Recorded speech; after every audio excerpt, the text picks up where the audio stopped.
Alhamdulillahi Rabbil Alamin. Nahmaduhu wa nasta'inuhu wa nastaghfiruh wa na'udzu bihi min shururi anfusina wa sayyiati a'malina. Man yahdihillahu fala mudilla lahu wa man yudlil fala hadiya lahu. Asyhadu an la ilaha illallah wahdahu la syarika lahu wa asyhadu anna Muhammadan abduhu wa rasuluhu la nabiyya ba'dahu. Allahumma salli wa sallim wa barik ala nabiyyina wa maulana Muhammadin wa ala alihi wa sahbihi wa man tabi'ahum bi ihsan. Amma ba'du, ma'asyiral muslimin, jamaah salat subuh yang dimuliakan Allah Subhanahu wa taala. Alhamdulillah, marilah kita pertama-tama memanjatkan puji syukur kita kehadirat Allah Subhanahu wa taala, karena pada subuh pagi hari ini Allah Subhanahu wa taala berkenan untuk memberikan kita nikmat yang sangat besar. Selain nikmat waktu, juga nikmat iman, juga nikmat kesehatan, adalah nikmat kita beribadah kepada Allah Subhanahu wa taala, mengawali hari dengan bersimpuh dan bermunajat kepada Allah Subhanahu wa taala melalui salat subuh berjamaah. Dan sungguh salat subuh berjamaah ini adalah satu ibadah yang luar biasa besar efeknya dalam kehidupan seorang muslim. Karena itu salat subuh berjamaah ini tidak dihadiri kecuali oleh mereka yang memiliki dorongan dan motivasi yang kuat untuk mengharapkan ridha Allah Subhanahu wa taala. Karena itu dalam berbagai macam kesempatan Rasulullah SAW seringkali mengisyaratkan tentang pentingnya seorang muslim itu melaksanakan salat subuh berjamaah karena berbagai manfaat yang akan didapatkannya. Di antaranya adalah salat subuh berjamaah itu akan disaksikan oleh para malaikat, sebagaimana langsung oleh Allah Subhanahu wa taala mengisyaratkan itu dalam satu ayat yang populer. A'udzu billahi minasyaitonir rajim. Inna qur'anal fajri kana mashhuda. Sesungguhnya bacaan yang dibaca saat salat subuh itu disaksikan oleh para malaikat. Dan juga dalam hadis yang sahih, waktu-waktu seperti ini adalah waktu pergantian shiftnya para malaikat. Malaikat yang tugas malam hari kembali beranjak kembali ke langit menuju Allah Subhanahu wa taala, sedangkan malaikat yang bertugas di siang hari memulai tugasnya. Orang yang melaksanakan salat subuh berjamaah disaksikan oleh dua kelompok malaikat ini. Dan Allah Subhanahu wa taala bertanya kepada malaikat yang baru datang, "Kaifa taraktum ibadi?" Bagaimana kalian mendapati hamba-hambaku? Para malaikat itu menjawab, "Taraknahum wa hum yusallun." Kami meninggalkan mereka dalam keadaan sedang melaksanakan salat. Itulah laporannya para malaikat kepada Allah Subhanahu wa taala ketika naik menghadap Allah Subhanahu wa taala, melaporkan apa yang mereka saksikan dari apa yang dilaksanakan oleh manusia, oleh hamba-hambanya.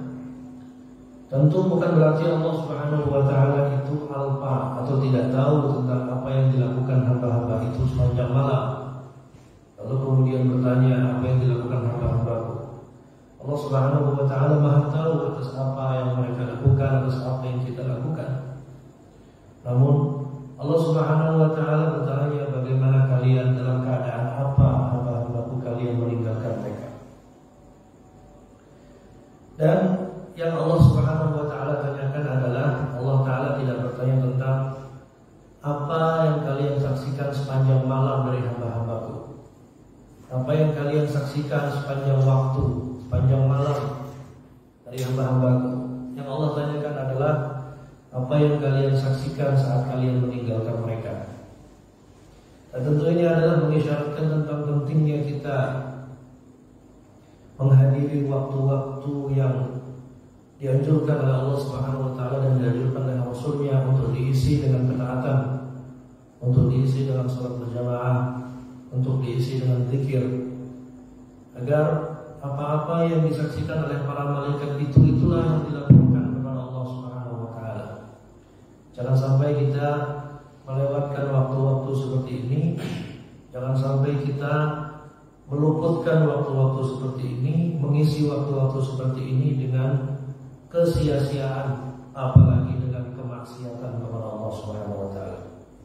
Dan mudah-mudahan kehadiran kita setelah sholat subuh ini untuk mengkaji sirah atau perjalanan kehidupan Nabi Muhammad SAW ini adalah bagian dari upaya kita mengisi waktu-waktu yang mulia ini dengan ketaatan, waktu-waktu yang mulia ini dengan amalan-amalan yang utama, yang diantaranya adalah menuntut ilmu. Setelahnya salawat dan salam adalah kita sampaikan kepada pemilik perjalanan hidup yang paling harum, kepada pemilik perjalanan hidup yang paling mulia, pemilik sirah yang begitu harum aromanya sepanjang masa, tidak ada celah dalam kehidupannya itu, yaitu Rasulullah SAW. Semoga Allah Subhanahu wa taala memberikan kita kekuatan dan istiqomahan dalam mengikuti perjalanan, dalam mengikuti cara, dalam mengikuti keteladanan apa-apa yang sudah beliau contohkan dari berbagai contoh-contoh terbaik dalam kehidupan beliau sallallahu alaihi wasallam. Dan kita juga berharap agar kita menjadi bagian dari mereka yang dirindukan olehnya, berharap menjadi bagian dari mereka yang diinginkan oleh Rasulullah SAW untuk ditemui. Dan Rasulullah SAW beberapa abad yang lalu dalam hadis yang sudah menyatakan, wa ana faratukum 'alal haul, sebagaimana dalam Sahih Bukhari dan Sahih Muslim, aku akan menunggu kalian di tepi telaga. Aku akan menunggu kalian di tepi telaga. Semoga Allah Subhanahu wa taala menjadikan kita orang-orang yang bisa menyusul beliau di tepi telaga itu. Amin ya rabbal alamin. Ma'asyiral muslimin, sidang salat Jumat, salat subuh yang dimuliakan Allah Subhanahu wa taala. Pada pengajian kali ini insyaallah kita akan melanjutkan apa yang sudah kita buka dari beberapa pengantar yang sudah kita sampaikan pada pengajian bulan lalu, di mana kita memberikan beberapa bingkai bagaimana cara kita mengambil manfaat dan mengambil pelajaran dari kehidupan Rasulullah SAW. Kita menyatakan bahwa kehidupan Rasulullah SAW adalah kehidupan yang sangat terbuka, kehidupan yang detil-detilnya itu begitu terbuka, bisa dibaca, disimak dan dianalisa oleh siapapun. Tidak ada satupun lembaran kehidupannya itu yang ditutup-tutupi. Karena memang Allah Subhanahu wa taala menghendaki bahwa kepribadian Nabi SAW ini memang untuk diikuti, memang untuk dicontoh. Sebagaimana dalam ayat yang populer, A'udzubillahi minasyaitonirrajim, laqad kana lakum fi Rasulillahi uswatun hasanah. Jadi kehidupannya adalah memang kehidupan yang untuk dicontoh, uswatun hasanah. Kehidupan beliau dalam skala pribadi, dalam skala keluarga, dalam skala bermasyarakat atau bernegara, semuanya adalah panutan. Semuanya adalah panutan untuk dicontoh dan diteladani. Dan keterbukaan kehidupan beliau itu, terbukanya kehidupan beliau itu juga menutup celah bagi siapapun yang ingin mencari-cari aib, yang ingin mencari-cari kekurangan dari kepribadian Nabi Muhammad SAW. Kalau kita bandingkan dari profil kepribadian manusia manapun sepanjang masa, dari sejak zaman Nabi Adam alaihissalam sampai orang yang hidup di masa kini, tidak ada satupun manusia yang kehidupannya dibuka sedemikian rupa, dibuka, diteliti dan dianalisa sedemikian rupa. Kalaulah ada orang-orang yang membuat biografi atau autobiografi tentang kehidupan mereka, tentu cerita-cerita yang dipilih adalah cerita-cerita kebaikan. Tentu cerita-cerita yang dipilih adalah cerita-cerita kepahlawanan. Tentu cerita-cerita yang dipilih adalah cerita-cerita yang memberikan nama baik, memberikan nama besar bagi pemilik biografi itu. Namun kehidupan Nabi Muhammad SAW, biografinya, sejarah kehidupannya, perjalanan kehidupannya, kehidupan rumah tangganya, bagaimana beliau memimpin perang, bagaimana beliau memimpin negara, semuanya itu ditulis oleh orang lain yang hidup setelah beliau. Semuanya itu ditulis, diceritakan dari mulut ke mulut, dari generasi ke generasi oleh orang-orang yang datang setelah beliau. Karena itu kemudian kita menemukan bahwa buku sirah itu atau kitab-kitab sirah itu begitu banyaknya, sangat banyak sekali, dengan berbagai macam sudut pandang dan perspektif yang memberikan inspirasi dan pelajaran. Ma'asyiral muslimin yang dimuliakan Allah Subhanahu wa taala, sedang salat Jumat, salat subuh yang dimuliakan Allah Subhanahu wa taala, kita akan melanjutkan pembahasan pada perang Uhud, di mana perang Uhud ini adalah merupakan ekspresi pembalasan dendam dari kaum musyrikin Quraisy yang belum lama kalah pada perang Badar. Sebagaimana kita ketahui bersama bahwa perang Badar adalah perang yang sangat monumental, perang yang sangat historis, tercatat begitu dalam sejarah. Dan perang Badar ini adalah perang yang juga menyisakan efek yang begitu besar, baik dalam jiwa orang-orang beriman maupun dalam jiwa orang-orang musyrik. Jadi efeknya itu besar sekali perang Badar ini. Meskipun jumlah pasukan yang bertarung tidak begitu besar. Perang Badar itu kaum muslimin jumlahnya kurang lebih hanya 313 atau 314 orang. Itu pun konon yang naik kuda hanya 2 orang. Yang naik kuda hanya 2 orang. Selebihnya pejalan kaki. Dan perang Badar itu sama sekali mereka tidak mempersiapkan, kaum muslimin itu sama sekali tidak mempersiapkan dengan pasukan yang lengkap, dengan persenjataan yang lengkap. Karena memang perang Badar itu adalah perang yang awalnya dimaksudkan untuk mengejar kafilah dagangnya orang-orang musyrikin Quraisy. Namun setelah mereka keluar, Allah Subhanahu wa taala memerintahkan Rasulullah SAW untuk tetap berada di luar dan kemudian berperang melawan pasukan musyrikin Quraisy yang dikirim dari Mekah yang jumlahnya 1000 orang untuk menghadapi kaum muslimin. Akhirnya terjadilah peperangan itu. Kemudian Allah Subhanahu wa taala, singkat cerita, menghendaki bahwa kaum muslimin itu menang dengan jumlah yang sedikit, dengan persiapan yang minimal, dengan niat yang awalnya itu tidak bermaksud untuk memang betul-betul berperang. Allah Subhanahu wa taala memenangkan mereka. Bagaimana kita mengimajinasikan apa yang ada di benak kita kalau kita membayangkan ada kelompok kecil melawan kelompok besar, lalu kemudian kelompok kecil itu menang. Dan kelompok kecil ini sebelumnya belum pernah memiliki pengalaman berperang, belum pernah memiliki pengalaman berperang.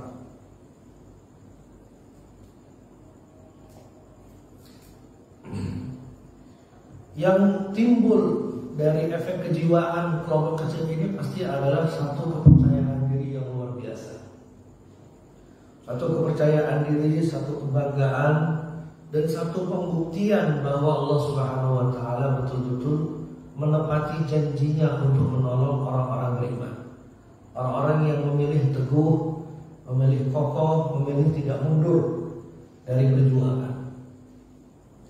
Sementara itu di sisi lain, kemenangan itu pasti di sisi lain ada kekalahan.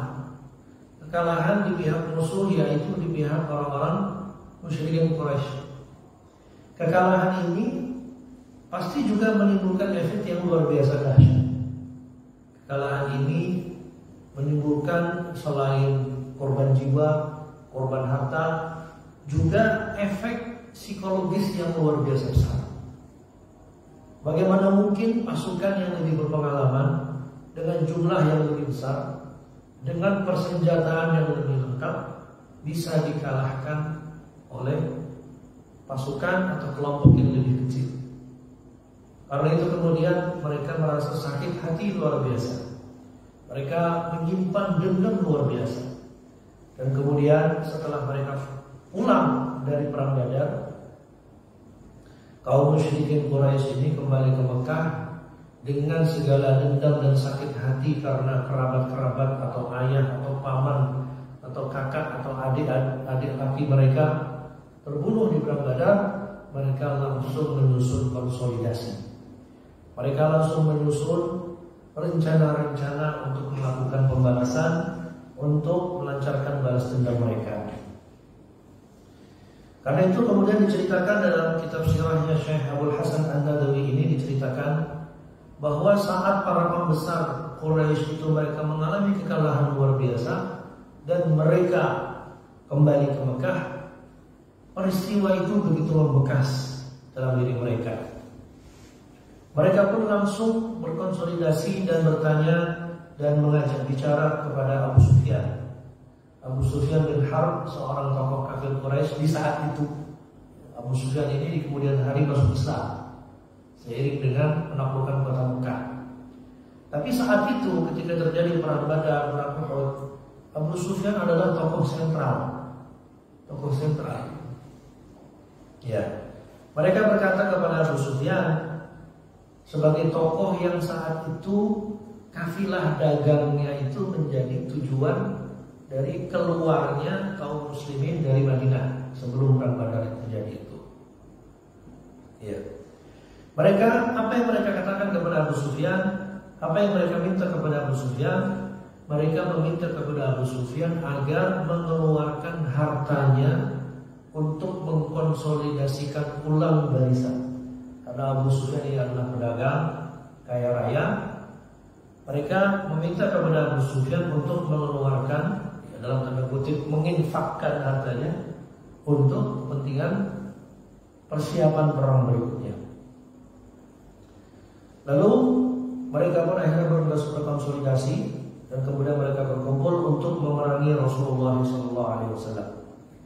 Mereka betul-betul berkonsolidasi, bahkan bukan hanya pasukan kombatannya, pasukan kombatan yang perangnya secara fisik, bahkan mereka juga memobilisasi para penyair, dan juga memobilisasi kaum perempuan.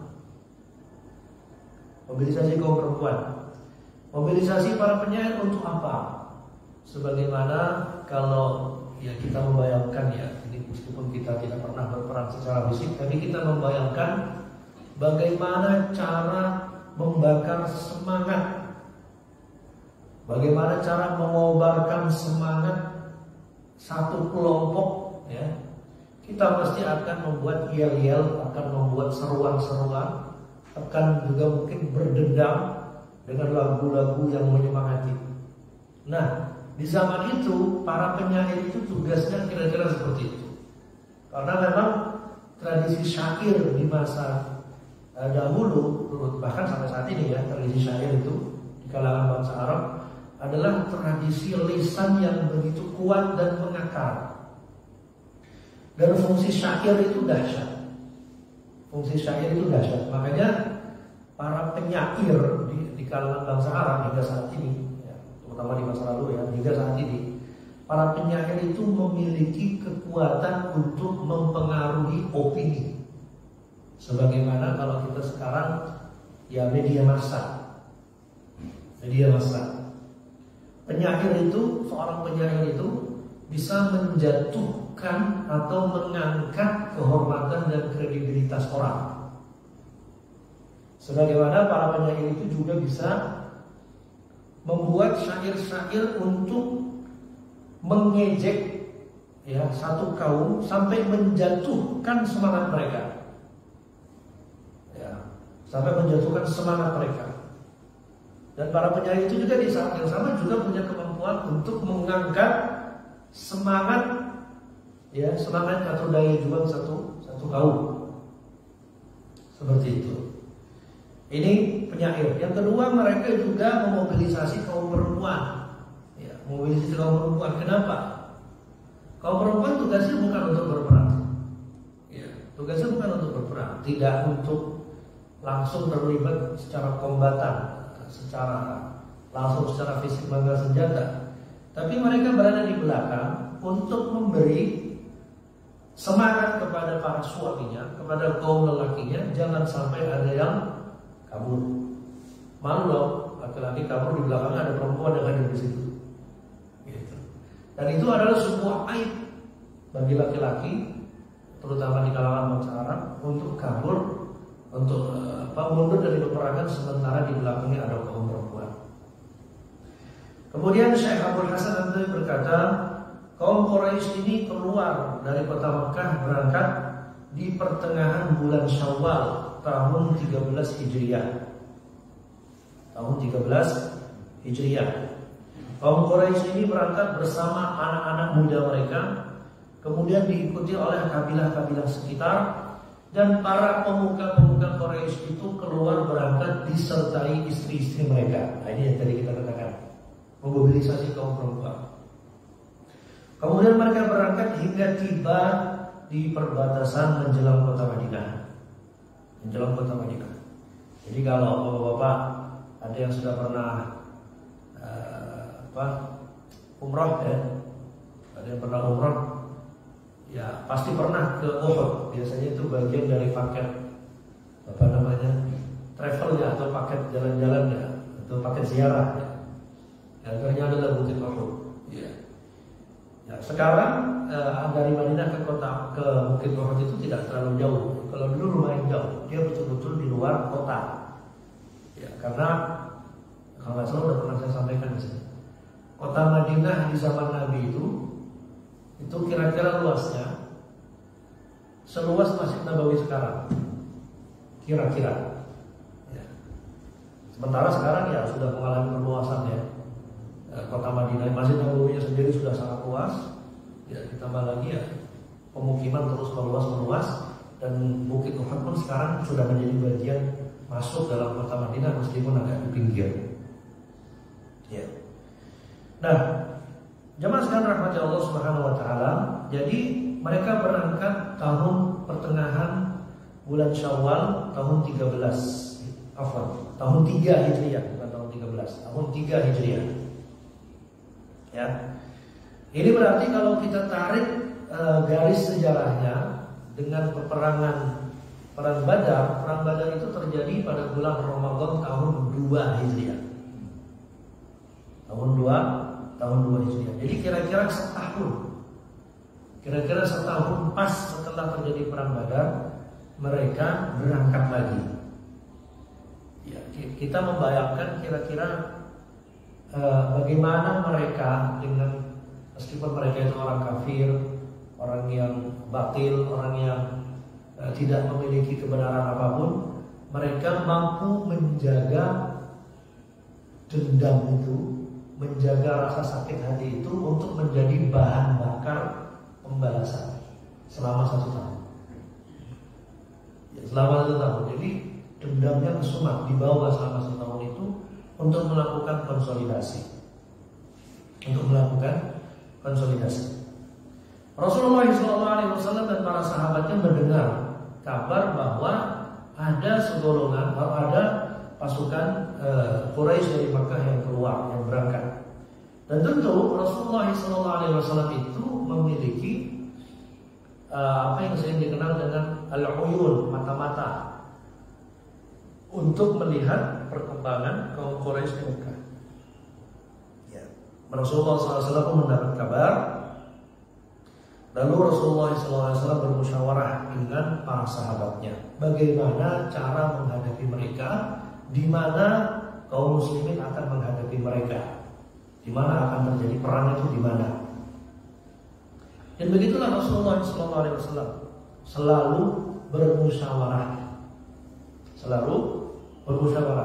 Padahal Rasulullah SAW itu adalah seorang Nabi dan Rasul yang didukung dengan wahyu, didukung dengan Al-Quran. Bisa saja dia mengatakan, beliau SAW mengatakan, kita perang dengan cara begini, tempatnya di sini. Rasulullah SAW bisa saja langsung begitu berdasarkan wahyu dari Allah Subhanahu Wa Taala. Tapi Allah Subhanahu Wa Taala tidak menghendaki itu.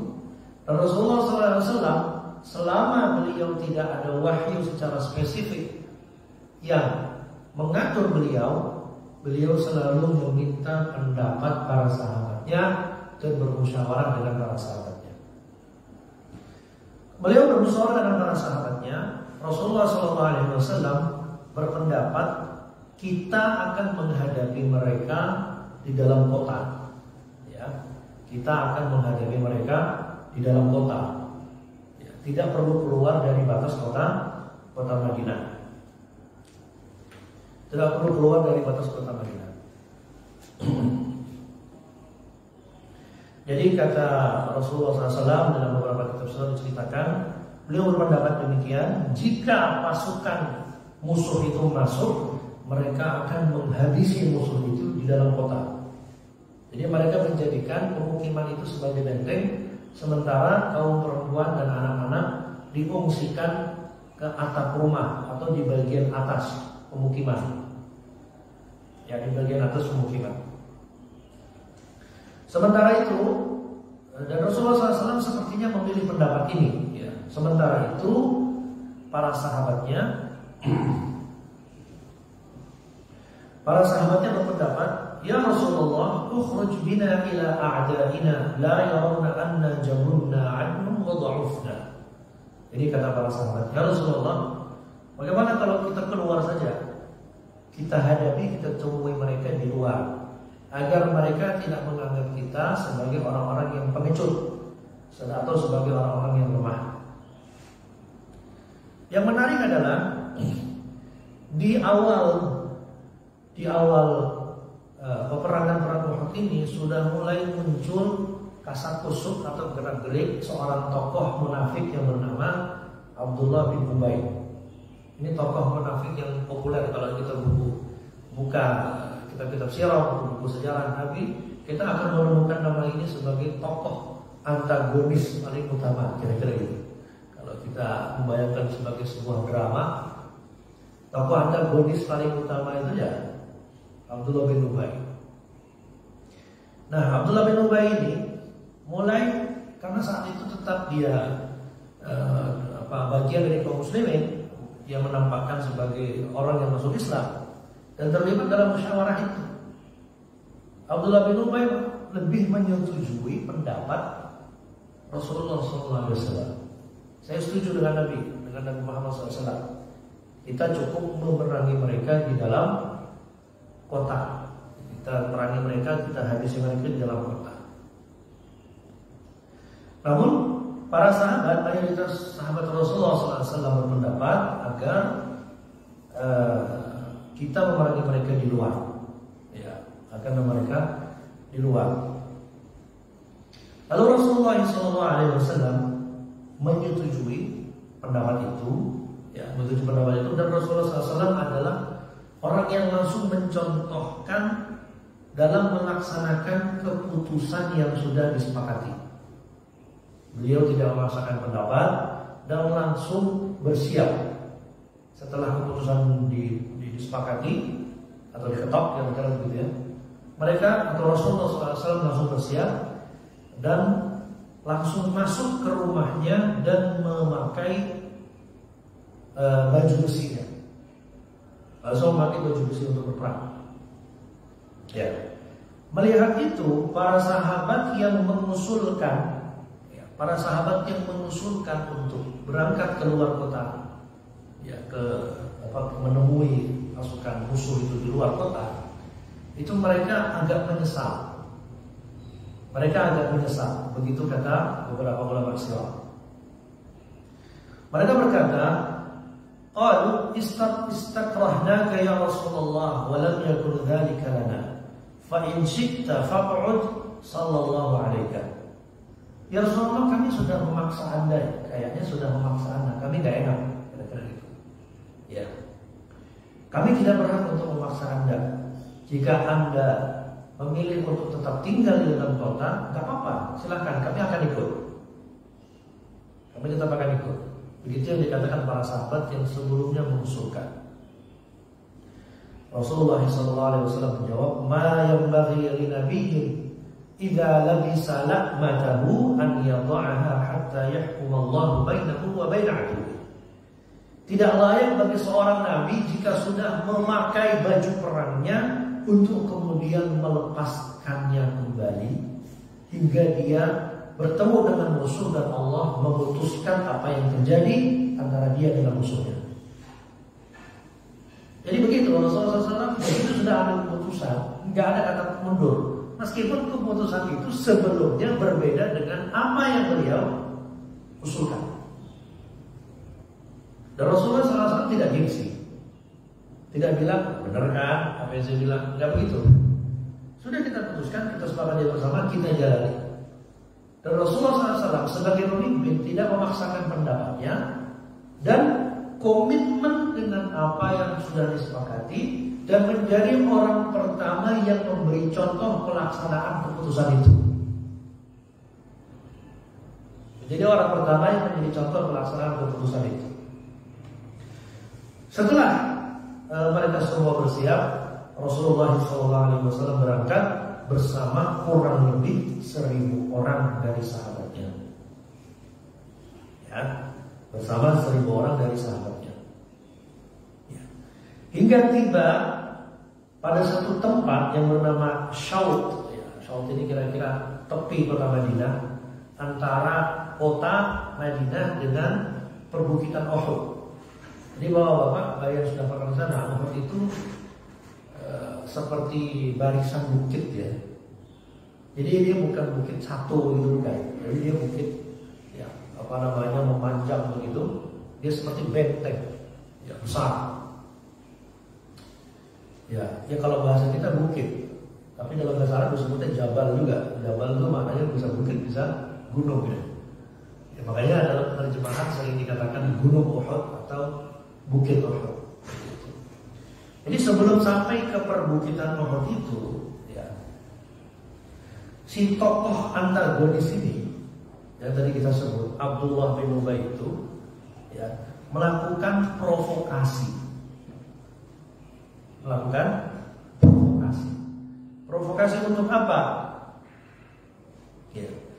Provokasi, mengapa dia melakukan provokasi? Karena dia merasa pendapatnya itu tidak didengar.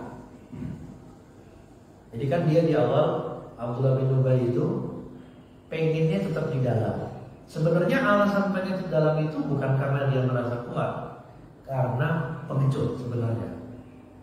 Sebenarnya karena takut peperangan. Karena di awal memang Abdullah bin Ubay tidak ikut perang Badar. Abdullah tidak ikut perang Badar karena yang berangkat perang Badar itu adalah memang orang sukarela, bukan hasil mobilisasi besar-besaran ketika perang Badar itu. Makanya Abdullah bin Ubay juga tidak ikut berangkat. Jadi dia menganggap bahwa cukuplah kita bisa mampu. Padahal itu alasan untuk menutupi kepengecutannya saja.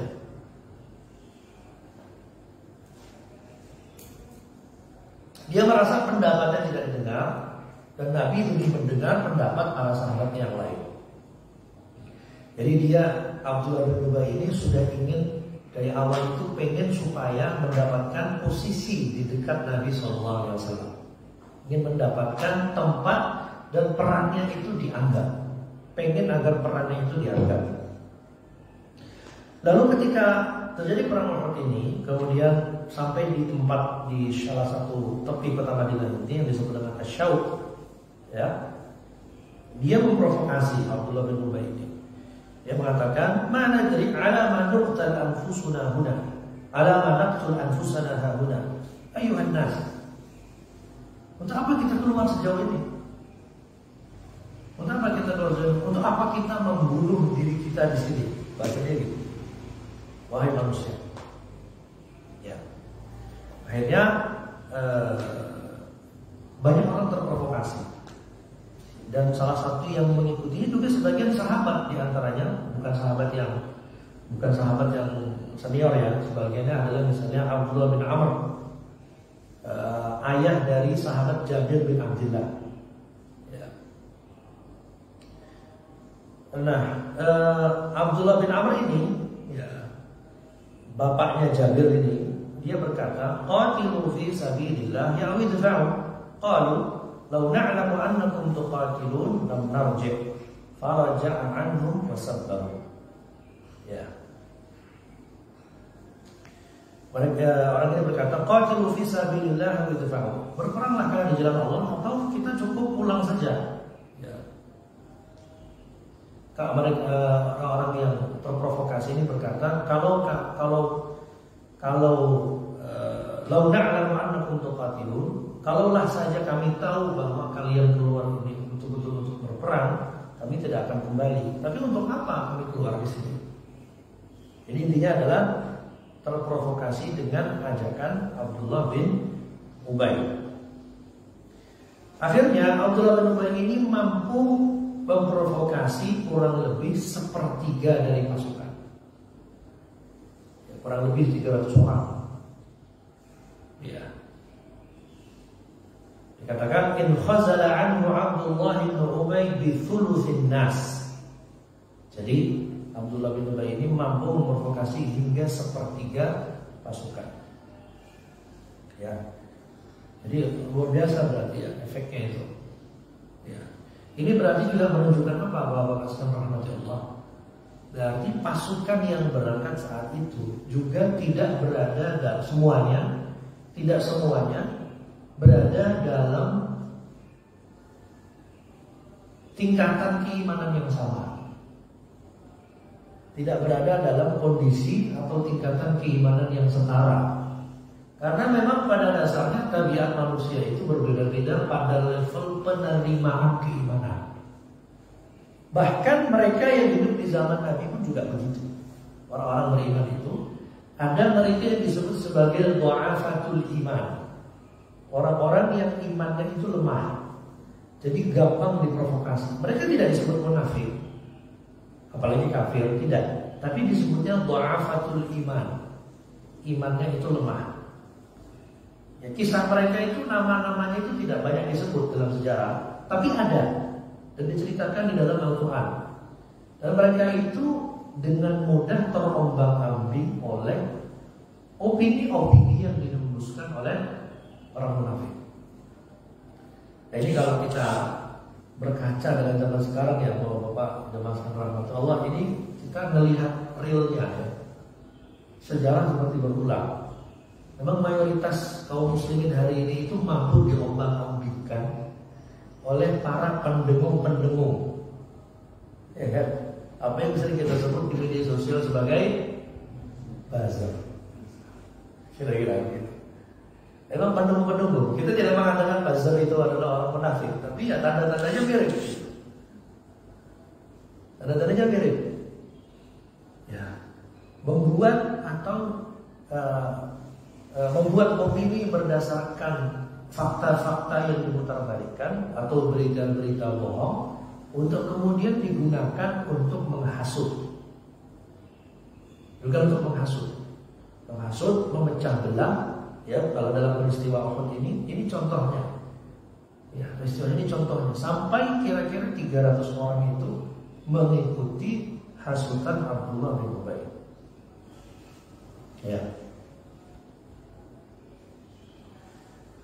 Kata para ulama, Rasulullah SAW tetap melanjutkan meskipun sepertiga atau kurang lebih 300 orang itu pulang ke kota Madinah, nggak ikut, gitu ya.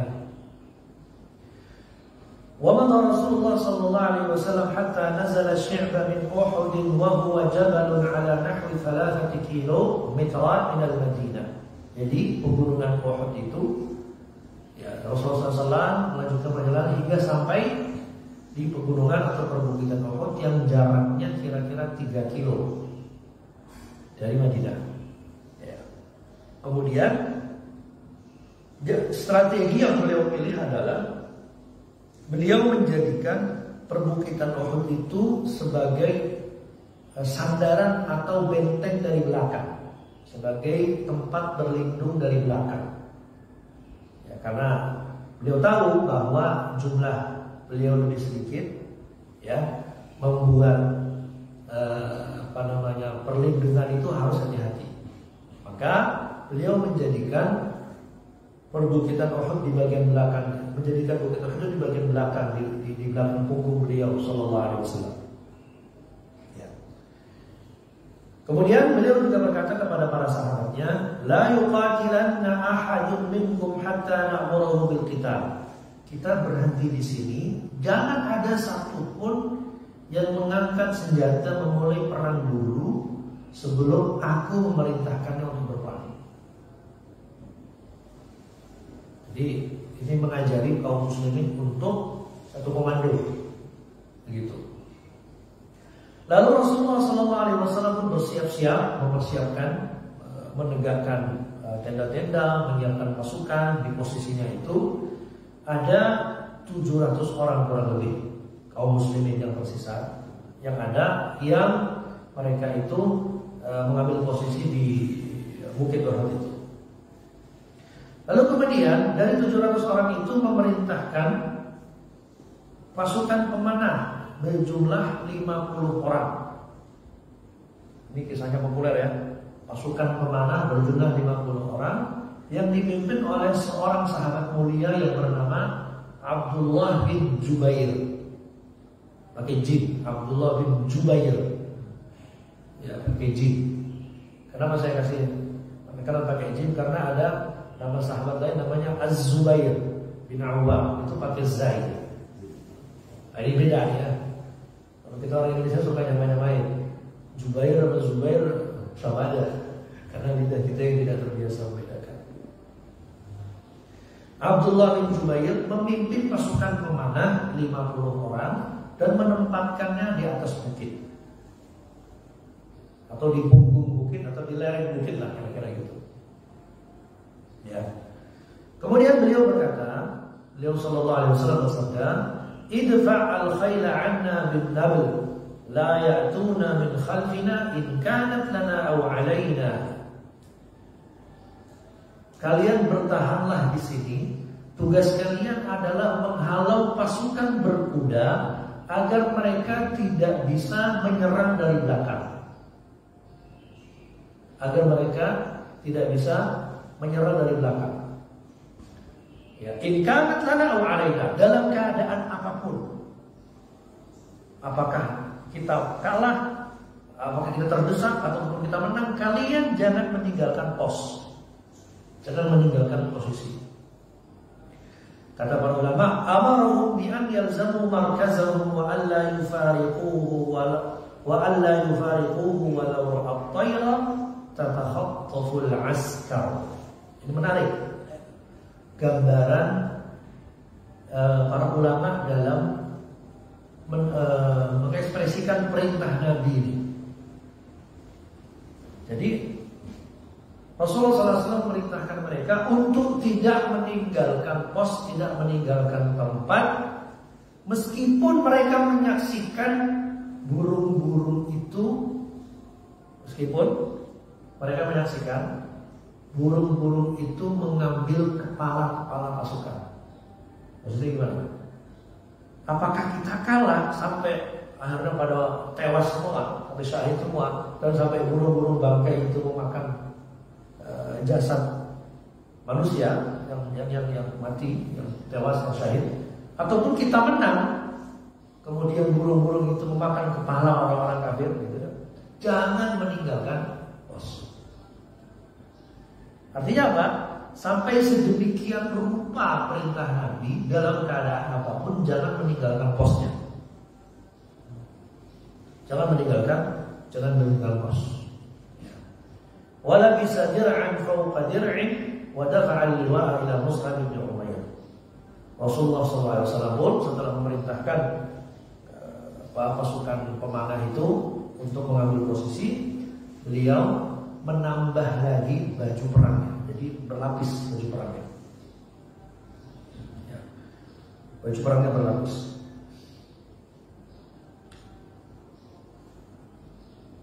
Kemudian beliau juga menyerahkan panji perang itu kepada Mus'ab bin Umair. Jadi biasanya ada sahabat-sahabat tertentu yang ditugasi untuk memegang panji bendera. Namanya panji bendera. Dan panji-panji itu dalam peperangan biasanya menjadi simbol kemenangan atau kekalahan satu pasukan. Dalam peperangan secara fisik, secara langsung, ketika panji itu jatuh, itu biasanya menunjukkan kekalahan. Tapi ketika panji itu masih tegak, maka menunjukkan pasukan itu masih bertahan. Menunjukkan pasukan itu masih bertahan. Ya. Di saat yang sama, pasukan Quraisy juga mempersiapkan diri. Jumlah mereka itu ada 3.000 orang. Pasukan Quraisy 3.000 orang. Kaum muslimin 700, kaum musyrikin Quraisy ada 3.000 orang. Penunggang kudanya ada 200 orang. Penunggang kudanya ada 200 orang.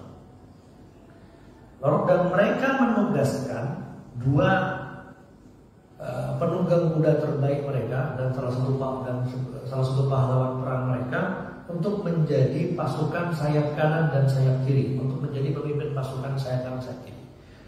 Jadi mereka membagi pasukan itu, membagi pasukan berkuda itu jadi dua. Jadi pasukan berkuda di sayap kanan, ada pasukan berkuda di sayap kiri. Pasukan berkuda di sayap kanan itu dipimpin oleh Khalid bin Walid yang saat itu masih kafir. Pasukan sayap kiri itu dipimpin oleh Ikrimah bin Abi Jahal, saat itu masih kafir. Dua-duanya kelak masuk Islam, tapi saat itu masih kafir. Dan dua-duanya itu jago perang dan komandan perang, memang jago berperang, penunggang kuda hebat, jago main pedang, jago strategi. Mungkin kita bertanya, apakah tidak ada di pasukan atau di saf Rasulullah SAW orang-orang yang setara dengan Khalid? Ada. Orang-orang yang setara dengan Khalid itu ada. Hamzah bin Abdul Muttalib ada. Para Nabi SAW itu juga seorang yang sangat ditakuti kalau beliau berperang. Atau misalnya Sa'ad bin Abi Waqqas radhiyallahu anhu, itu juga adalah salah satu sahabat Nabi yang punya kemampuan militer yang luar biasa. Jadi sebenarnya ada di masing-masing pihak tokoh-tokoh yang punya kemampuan militer, orang-orang yang punya kemampuan militer. Baik, Rasulullah SAW mempersiapkan diri, dan dalam persiapan itu Rasulullah SAW didatangi oleh anak-anak muda, anak-anak remaja dari kalangan sahabat. Anak remaja, mereka memohon dan meminta kepada Rasulullah SAW untuk boleh ikut berperang bersama Nabi Muhammad SAW. Jadi mungkin karena sebelumnya sudah mendengar bagaimana keberhasilan dan kejayaan di perang Badar, mereka juga memiliki semangat terdorong, memiliki semangat yang membuncah untuk bisa terlibat dalam episode kepahlawanan, kira-kira begitu. Karena kita membayangkan bagaimana kebanggaan anak-anak remaja kalau berperang bersama tokoh idolanya, bersama pemimpin besar, yaitu Rasulullah SAW. Nah, di antara anak-anak muda itu atau anak remaja itu adalah dua orang remaja sahabat junior, ya, kita menyebutkan sahabat junior. Jadi bapak-bapak kalau kita mendengar istilah sahabat senior dan sahabat junior, maksudnya adalah sahabat junior itu mereka yang saat Nabi masih hidup, mereka masih remaja atau anak-anak, itu sahabat junior. Tapi kalau sahabat senior, mereka yang saat Nabi hidup dan wafat, mereka sudah dewasa. Abu Bakar, Umar, Ali, ya itu sahabat senior. Ya. Sahabat junior itu ya Abdullah bin Abbas, Zaid bin Thabit, nama-nama yang populer tuh, atau Abdullah bin Umar, itu agak junior. Ya. Nah, ada dua sahabat junior yang datang kepada Nabi, namanya Samurah bin Jundub, yang pertama. Yang kedua adalah namanya Rafi' bin Khadij. Rafi' bin Khadij, pakai jim. Khadij, ini nama-nama aneh dari nama-nama Arab di masa lalu. Bapak-bapak mengakrabkan ya dengan nama-nama ini, karena bisa jadi inspirasi nama anak. Ya, daripada kita kasih nama aneh-aneh kan, kita kasih nama sahabat aja kan gitu. Yang pertama Samurah bin Jundub, yang kedua adalah Rafi' bin Khadij. Dua anak ini, dua remaja ini usianya masih 15 tahun. Ya. Nah, Rafi', sahabat yang kedua ini, itu diajak oleh bapaknya, oleh Khadij. Bapaknya namanya Khadij. Khadij ini datang kepada Nabi, kemudian membujuk Rasulullah supaya menerima anaknya yang saat itu usianya masih 15 tahun. Dia berkata, "Ya Rasulullah, inna bani Rafi'an hadza ramin." Fa'ajazahu Nabi. Rasulullah, Rafi' ini meskipun dia masih anak-anak, masih muda, dia jago memanah. Dia jago memanah. Ramin itu ya pandai memanah. Ungkapan singkat ini mengisyaratkan apa, Bapak-bapak? Mengisyaratkan pewarisan nilai-nilai yang menumbuhkan keperkasaan dan kepahlawanan kepada anak-anak sejak dini. 15 tahun udah jago mana? Berarti kira-kira mulai latihannya dokter. Jauh lebih muda dari itu berarti kan?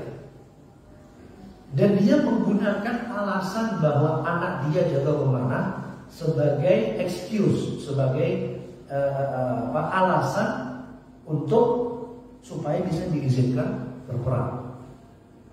Jadi excuse-nya para sahabat itu bukan, ya Rasulullah, anak saya masih kecil, jangan ikut berperang. Gak begitu yang ada di kepala para sahabat. Yang ada adalah, ya Rasulullah, meskipun anak saya masih kecil, tapi jago berperang, jago memanah, dia mampu untuk ikut perang. Seperti itu. Akhirnya Rasulullah SAW pun mengizinkan. Memang ini jadi, para ulama ketika membaca informasi ini mengambil kesimpulan hukum bahwa anak-anak yang belum baligh atau belum mencapai usia dewasa untuk mengangkat senjata itu tidak wajib berperang. Ketika terjadi peperangan itu hukumnya tidak fardhu ain atau tidak wajib. Mereka dianggap bagian dari golongan lemah yang tidak wajib berperang dan cukup berlindung saja. Para ulama mengambil kesimpulan demikian. Ya. Nah, di satu sisi Samurah bin Jundub, sahabat Nabi yang lain ini temenan nih sama Rafi'.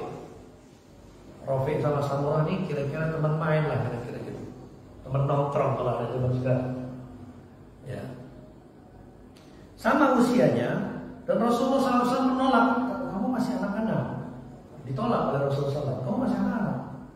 Samurah bilang, ya Rasulullah, laqad ajazta Rafi'an wa radadtani, walau sara'tuhu la sara'tuhu.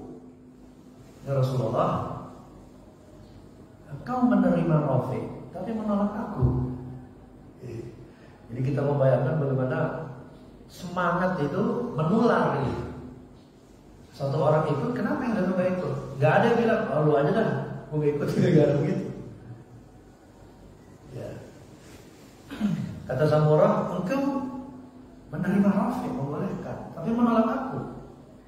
Kalau aku bergulat sama dia, kata Samurah, kalau aku bergulat sama dia pasti kalah. Aku yang menang. Akhirnya apa? Waqa'atil musara'atu bainahuma. Akhirnya Rasulullah SAW mengizinkan mereka untuk bergulat. Betul yang menang Samurah, bukan Rafi'. Akhirnya apa? Rasulullah SAW mengizinkan Samurah untuk ikut. Jadi dua-duanya, dua sahabat ini ikut berangkat. Ada juga anak-anak muda lain yang ikut, namun betul-betul ditolak oleh oleh Rasulullah SAW karena memang masih kecil sekali. Seperti Abdullah bin Umar, anaknya Umar bin Khattab itu juga nggak boleh ikut. Minta ikut tapi nggak boleh ikut. Memang masih kecil dan belum punya kemampuan untuk berperang. Dan sepertinya juga usianya masih 10 atau 11 tahunan. Belum fisiknya juga belum besar begitu ya. Ya, belum mampu untuk memikul senjata. Begitu juga Usamah bin Zaid. Usamah bin Zaid ini anaknya Zaid bin Harithah. Ya, Usamah bin Zaid ini kesayangan Nabi Muhammad SAW. Bapaknya maupun anaknya itu sahabat kesayangan Nabi. Begitu pula Zaid bin Arqam. Begitu pula Zaid bin Thabit. Zaid bin Thabit ini ya, sahabat dari kalangan Ansar, sahabat junior yang kelak menjadi penulis wahyunya Nabi, jadi sekretaris Nabi. Tapi saat perang Uhud usianya itu kira-kira baru 12-an. Kita 12 atau 13, masih kecil. Ya, fisiknya belum mampu. Mereka tidak diizinkan untuk ikut berperang. Kemudian ketika menjelang terjadi peperangan, sudah bertemu dua pasukan, ya, dan sudah mendekat. Dari pihak pasukan musyrikin muncul seorang wanita yang menjadi tokoh. Ini istrinya Abu Sufyan, namanya Hindu binti Utbah. Sebenarnya kalau orang Arab menyebutnya bukan Hindu. Ini karena cek lidah kita nambahin tanwin. Itu tanwin sebenarnya. Kalau orang Arab menyebutnya Hind. Hind. Tulisannya hak nun dal gitu doang. Tapi karena orang lidah kita kan susah tuh nyebut Hind gitu kan, ditambahin tanwin Hindu. Jadi kita nyebutnya Hindu sekarang. Ya sudah jadi nama bahasa Indonesia juga kan, Hindu. Hindu binti Utbah ini dia juga punya karena ayahnya sama pamannya sama anak laki-lakinya, bukan anaknya, saudara laki-lakinya itu terbunuh di perang Badar. Dia menyimpan dendam.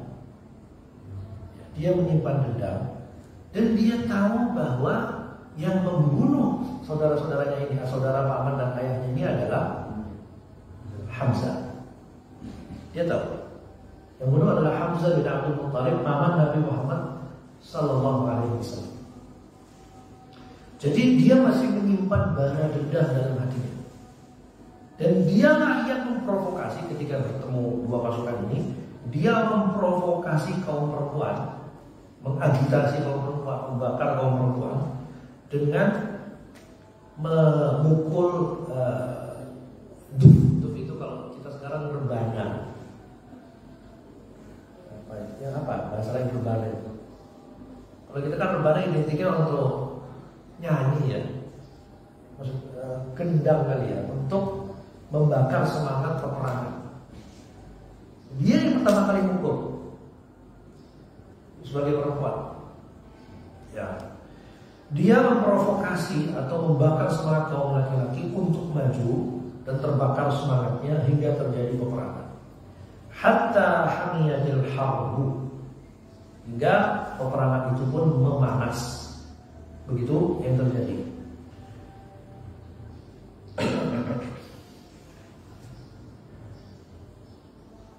Rasulullah SAW sebelum terjadi pertemuan itu, selain tadi kita menyebutkan bahwa beliau memberikan panji itu kepada Mus'ab bin Umair, juga memberikan pedangnya kepada seorang tokoh militer juga dari kalangan kaum muslimin, namanya Abu Dujana. Abu Dujana, dal jim alif nun ta marbutoh, Dujana. Ya bapak-bapak sambil bayangkan namanya gitu ya. Nah Abu Dujana ini ya, itu dikasih pedang oleh Nabi Muhammad SAW, lalu kemudian mengambil ikat kepala merah, diikatkan ke kepalanya. Badannya itu besar, tinggi besar, ikat kepala merah di kepalanya, kemudian berjalan seperti orang yang sombong, seperti orang yang angkuh gitu. Ketika pasukan sudah mulai mendekat, berjalannya itu menunjukkan jalan seperti orang yang angkuh. Rasulullah SAW mengomentari jalannya Abu Dujanah ini dengan menyatakan, kalau bukan di medan perang, cara jalannya itu adalah jalan yang haram dan terlarang. Kalau bukan di medan perang, tapi karena yang di medan perang itu yang dibutuhkan. Jadi Rasulullah SAW memuji sikap yang ditunjukkan oleh Abu Dujanah. Dan Abu Dujanah saat terjadi pertemuan antara dua pasukan, ya, betul-betul ya luar biasa, masuk ke barisan musuh sendirian, kemudian membunuh siapapun yang ditemuinya. Ini karena badannya besar, jadi pegang pedang itu gampang. Pegang pedang itu gampang.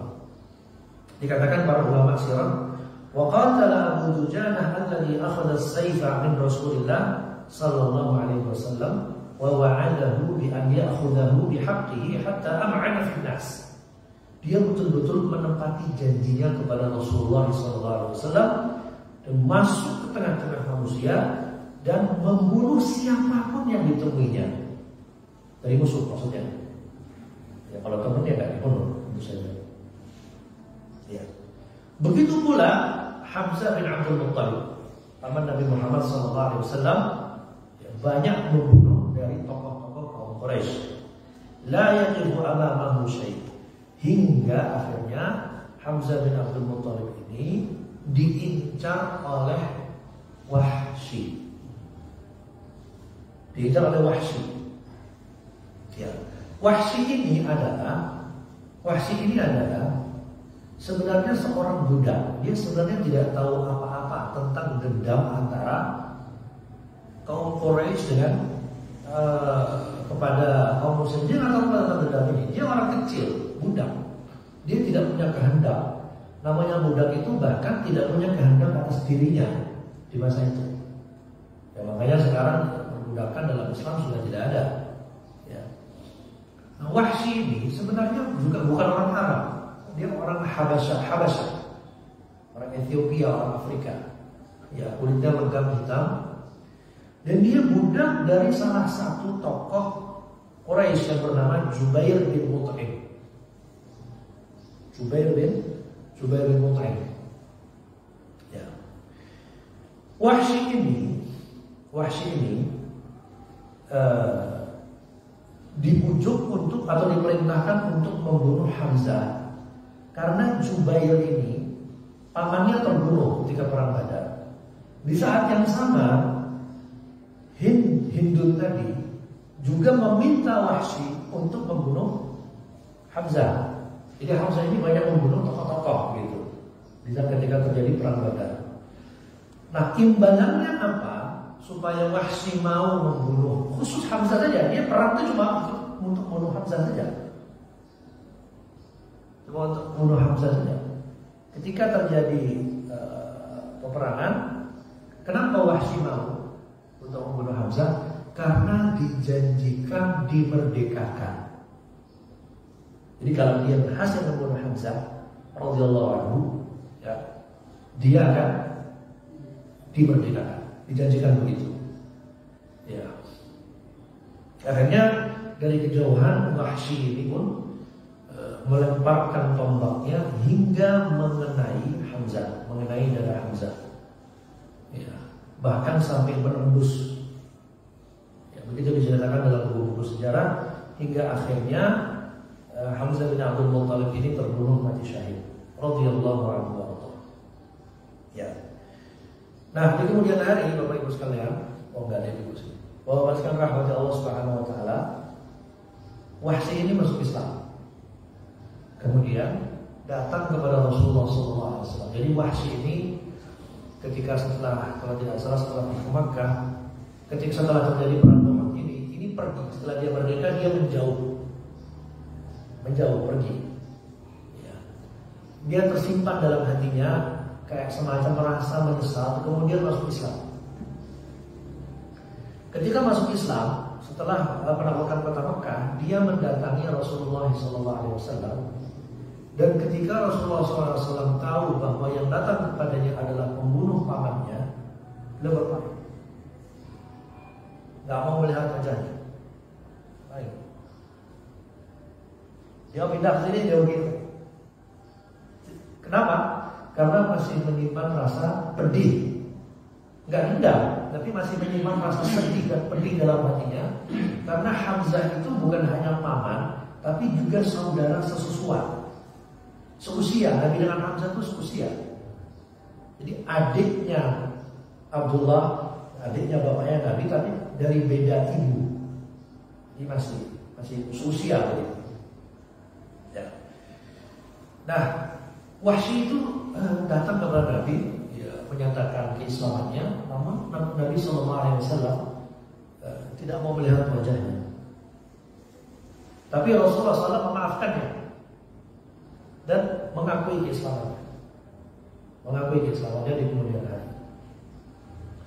Kemudian terjadi perang itu pun dalam peristiwa perang itu juga, perang Uhud itu juga, Mus'ab bin Umair radhiyallahu anhu yang tadi memegang panji perang itu juga tewas mati syahid. Ya, Mus'ab bin Umair ini adalah tokoh sentral dalam penyebaran dakwah di Madinah. Beliau adalah sahabat Nabi pertama yang diutus dari Mekah untuk jadi dai, untuk jadi ustadz, kira-kira gitu ya kalau bahas sekarang. Diutus ke kota Madinah untuk jadi ustadz, jadi pengajar Al-Quran, mengajarkan Islam, menyebarkan Islam di kota Madinah yang saat itu namanya masih Yathrib, sebelum Rasulullah hijrah. Mus'ab ini pemuda ganteng, kaya raya, dari keluarga terpandang. Begitu masuk Islam, dikucilkan oleh keluarganya, dicabut segala keistimewaannya, lalu diperintahkan oleh Rasulullah SAW untuk berangkat sendirian ke Madinah. Untuk berangkat ke Madinah menemani beberapa penduduk kota Madinah yang sebelumnya sudah masuk Islam ketika terjadi peristiwa Aqabah. Peristiwa Aqabah itu kan 3 atau 2 tahun sebelum hijrah. Jadi mereka ini para sahabat yang sudah masuk Islam duluan di peristiwa Aqabah meminta kepada Nabi Muhammad SAW untuk diutus bersama mereka seorang sahabat yang bisa mengajari Islam dan mengajari Al-Quran. Diutuslah Mus'ab. Mus'ab meninggalkan semua kemewahan, keistimewaan dan seluruh privilege mereka itu untuk membuka lahan dakwah baru di kota Madinah. Hingga akhirnya beliau mati syahid ketika terjadi perang Uhud. Ketika beliau syahid, ini sebagai penutup kajian kita pada pagi hari ini. Nanti insya Allah kita akan lanjutkan part kedua dari perang Uhud. Saya ingin fokus ke cerita Mus'abnya saja. Ketika terjadi perang Uhud, beliau terbunuh dan mati syahid. Dan setelah selesai peristiwa perang Uhud, ketika mau dimakamkan, Mus'ab bin Umair ini tidak memiliki apapun untuk menutupi tubuhnya. Jadi kainnya itu sudah pendek. Jadi kalau wajahnya ditutup dengan kain yang menutupi tubuhnya, maka betisnya kelihatan.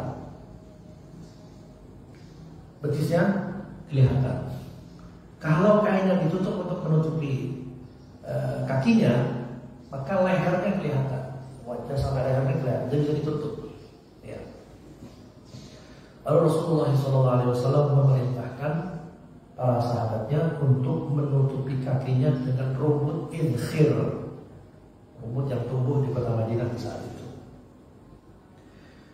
Para ahli ketika menggambarkan proses pemakaman Mus'ab itu ingin menyampaikan pesan, begitulah pemuda yang meninggalkan kemewahan, bahkan kainnya pun tidak cukup untuk menutupi saat dia wafat. Karena orang yang mati syahid itu dibungkus dengan bajunya saat itu. Dan baju saat itu, kalau orang Arab kan bisa berlapis-lapis. Orang Arab itu bisa berlapis-lapis, ada selendangnya, ada bajunya, dan seterusnya. Dan beliau tidak, bahkan untuk menutupi tubuhnya saja tidak bisa. Beliau Mus'ab bin Umair. Demikian, bapak-bapak sekalian, jamaah salat subuh yang dimuliakan Allah Subhanahu wa taala. Insyaallah kita akan lanjutkan pembahasan kita tentang perang Uhud bagian kedua di pertemuan yang akan datang. Aqulu qouli hadza wa astaghfiru lakum. Mohon maaf kalau ada kekurangan dan kesalahan. Terima kasih. Assalamualaikum warahmatullahi wabarakatuh. Ya, Bapak, sebelum kita tutup, ada yang ingin ditanyakan?